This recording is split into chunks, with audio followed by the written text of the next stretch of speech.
Assalamualaikum warahmatullahi taala wabarakatuh. Nama saya Abdullah Azam bin Ahmad, bernombor metrik 064907. Hari ini saya akan membincangkan mengenai hukum taklifi dan hukum wada'i.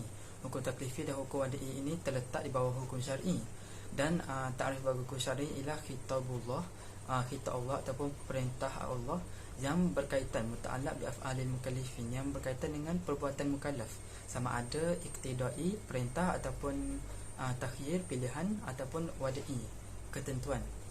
Dan hukum syar'i ini kemudian terpecah kepada dua pula, hukum taklifi dan hukum wada'i.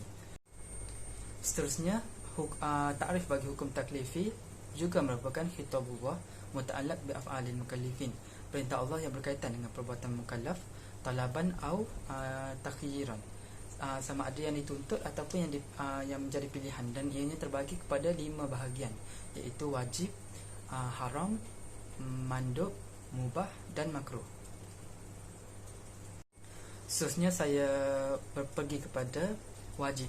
Wajib ini maksudnya merupakan tuntutan bagi mukallaf untuk melakukan sesuatu, dan jika tuntutan itu tidak dipenuhi, maka orang yang tidak memenuhi tuntutan itu bersalah, yakni mendapat dosa. Nas yang saya ambil daripada Al-Quran berbunyi, Bismillahirrahmanirrahim, wa aqimus solah wa atuz zakah warka'u ma'ar raki'in, yakni syarah daripada nas Al-Quran tadi. Wa aqimus solah, dan dirikanlah solah dan tunaikanlah zakat, dan sujudlah bersama orang-orang yang sujud. Seorang ulama, Wahbah Zuhaili dalam tafsirannya mengatakan mengenai ayat tadi bahawa solatlah dan tunaikanlah zakat kepada orang yang berhak, dan ikutilah perintah Allah, dan rukuklah bersama orang-orang yang rukuk, kerana orang Yahudi itu tidak rukuk dalam solat mereka. Bismillahirrahmanirrahim. Ya ayyuhallazina amanu kutiba alaikumus siyamu kama kutiba alal ladzina min qablihim la'allakum tattaqun. Sadaqallahul azim. Dalam syarah nas ini, Allah telah mewajibkan ke atas umat Islam dengan perkataan kutiba. Kutiba ini bermakna faroda, difardukan. Bila difardukan ke atas kita, maka wajib. Selain itu, di dalam hadis-hadis juga terdapat banyak hadis yang menyokong akan perbuatan puasa ini. Malah disokong, dan tidak ada pula yang hadis-hadis yang mencanggah mengatakan tidak perlu puasa. Dan ijma' ulama' juga tidak ada yang menafikan kepentingan dan kefarduan puasa. Bismillahirrahmanirrahim. Assalamualaikum warahmatullahi wabarakatuh. Ismi Zaim Zalhasmi bin Ahmad Azriban, nombor metrik 064755. Al-Haram. Al-Haram huwa kullu ma ya'muru Allah bitarkihi wa azalihi, wa iza tumma zalika fa innahu yaqa'u ala atiq al-insan ismu. Maksudnya, haram adalah segala yang diperintahkan oleh Allah Subhanahu Wa Taala untuk meninggalkannya dan mengasingkannya, dan jika perbuatan ini dilakukan, dosa akan menimpa orang itu. Allah Subhanahu Wa Taala pernah berfirman dalam Al-Quran, A'udzubillahi minasyaitonirrajim, Bismillahirrahmanirrahim, wa la taqrabuz zina innahu kana fahsyatan wa sa'an sabila. Maksudnya, dan janganlah kamu mendekati zina, sesungguhnya zina itu adalah sesuatu perbuatan yang keji dan suatu jalan yang buruk. Syarah tentang haram. Fi hadhihi al-ayat naha Allah Subhanahu wa taala an irtikab az-zina bin nahi al-qata' an-nafi'. Il-kalimat lam alif ay fi'lu mudhari' masbuqan bi la taqrabu, wal lafdhu al-mustaqdimu lahu ma'na aqsaru taqrabu yudah fi tafsir al-jalalain an astaqdamu al-kalimah, wa hadha yaqna anna nahyi fi hadhihi ayat la ta'tu wuduhan min istiqdamu, wa hadha yadullu wa la taqrabu az-zina bal yastaqdamu la ta'tu az-zina. Yastaqdamu lafaz ala haram az-zina wahdahu, fasyari'u al-haram nahya an irtikabahu. Maksudnya, di dalam syarah tersebut, dalam ayat ini Allah Subhanahu Wa Taala telah melarang umat Islam dari berzina dengan larangan pasti lafaz yang digunakan ialah jangan dekati, iaitu la taqrabuz zina, yang didahului oleh lam penafian dalam tafsir Jalalain. Dalam tafsir Jalalain yang telah dijelaskan bahawa penggunaan kata dekati memiliki makna yang lebih tegas daripada lafaz lakukan. Artinya, larangan dalam ayat ini tidak menggunakan kata jangan lakukan zina, tetapi jangan dekati zina. Lafaz amar itu menunjukkan kewajipan dan lafaz nahi menunjukkan keharaman. Jadi kesimpulannya, janganlah kita mendekati zina saja, hukumnya haram, apatah lagi melakukannya. Bismillahirrahmanirrahim. Al-mandub. Al-mandub huwa kullu af'al allati awsallahu biha wa ajaraha. Walakin idza lam yatimmu al-mandub fala ya'timu al-fa'il. A'udzubillahi minasyaitonir rajim. Wa minal laili fatahajjat bihi nafilatan laka asa an yab'asuka rabbuka maqaman mahmuda. Surah Al-Isra ayat 9 al-ayat 79. Syarhul في هذه الآيات حث الله تعالى المسلمين على أداء الصلاة الإضافية وهي صلاة التهجد للنبي محمد نفسه وعدم ترك صلاة التهجد مطلقا ولكنها ليست فرضا على كل مسلم لذا فإن ترك الصلاة التهجد لا يضر به. Maksudnya, sunat adalah segala perbuatan yang dianjurkan dan diberi ganjaran pahala oleh Allah Subhanahu Wa Taala. Namun apabila perbuatan sunat tadi tidak dilaksanakan, maka si pelaku tidak mendapat dosa. Syarah. Dalam ayat ini Allah Subhanahu Wa Taala menggalakkan supaya umat Islam mengerjakan solat tambahan, iaitu solat tahajud. Nabi Muhammad SAW sendiri tidak pernah meninggalkan solat tahajud, namun ianya tidak menjadi kewajipan ke atas setiap umat Islam. Jadi meninggalkan solat tahajud itu tidak mendatangkan dosa. Al-mubah huwa kullu syai' الذي يختار أن يفعله أو يتركه كالأكل والشرب والنوم ومغير ذلك.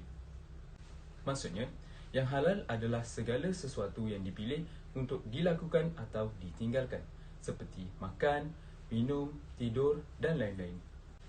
Ahallu likuma lailatul siyam abraqtu ila nasaikum hunna libasi lakum wa antum libasi lihannal Baqaratu ayat 187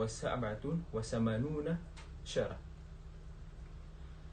Tawtahul jumlah a'lahul qudratu ala fi'lu syai' wa alayhi fayakhtatul insani bizawjatihi fi lailatul ramadan awalan wa hadha yarja'u ila rugbatul rijal.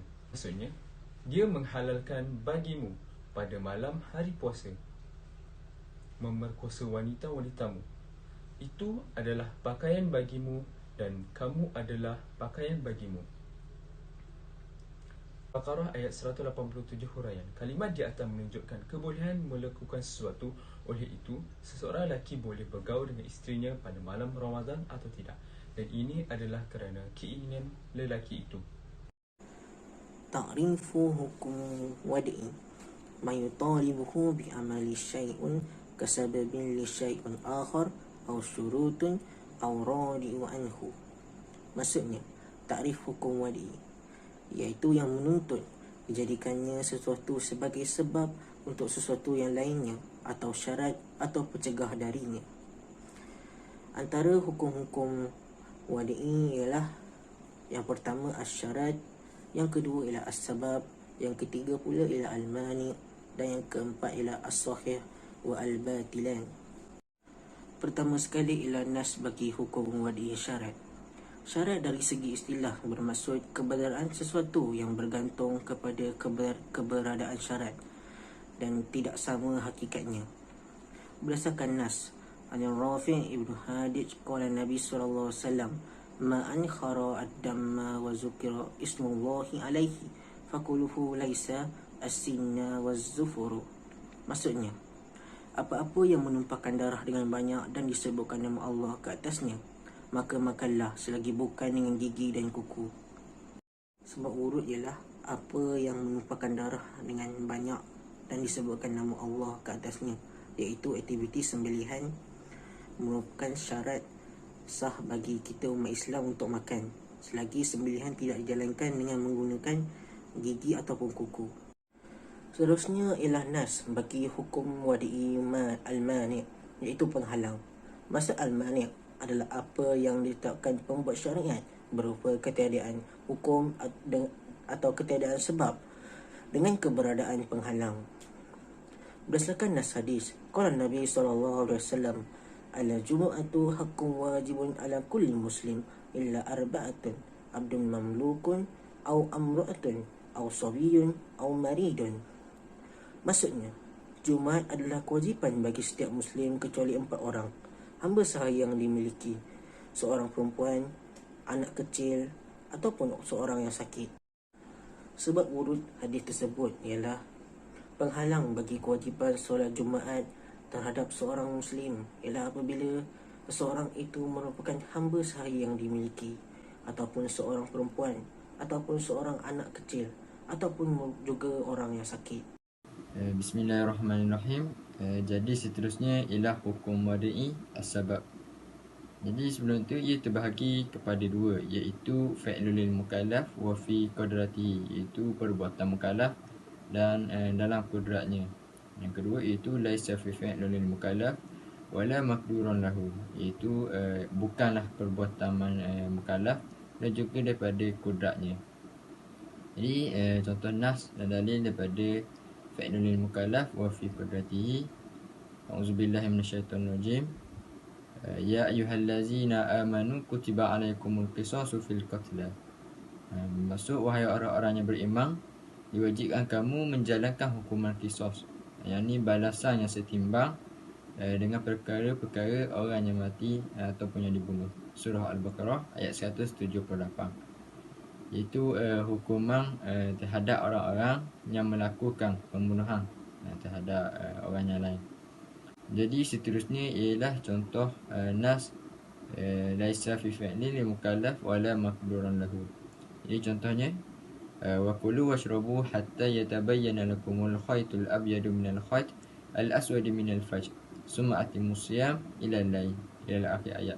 Maksud makan dan minumlah kamu hingga jelas bagimu perbezaan antara benang putih dan benang hitam, iaitu fajar. Kemudian sempurnakanlah puasa sampai datang malam. Surah Al-Baqarah ayat 187. Ini adalah hukum bagi berbuka puasa, waktu untuk berbuka puasa bagi seorang mukallaf yang tak dapat dilakukan, yang tidak dapat diatur oleh seorang mukallaf itu. Jadi seterusnya hukum wudu ini sihah wal batilan. Jadi contoh nasnya, qala Nabi SAW, la yakbalullahu salata ahadikum idza ahdatha hatta yatawadda'an.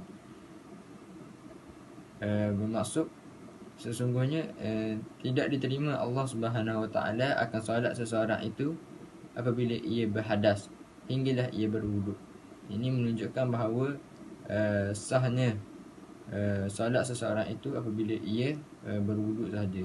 Ia tidak diterima apabila sedang berada dalam keadaan berhadas. Yang kedua contohnya ialah qala Nabi SAW, man nama falyatawadda. Maksudnya sesiapa yang tidur hendaklah dia berwuduk. Ini menunjukkan bahawa batalnya wuduk itu apabila seseorang itu tidur, maka ia terbatal. Wallahu a'lam.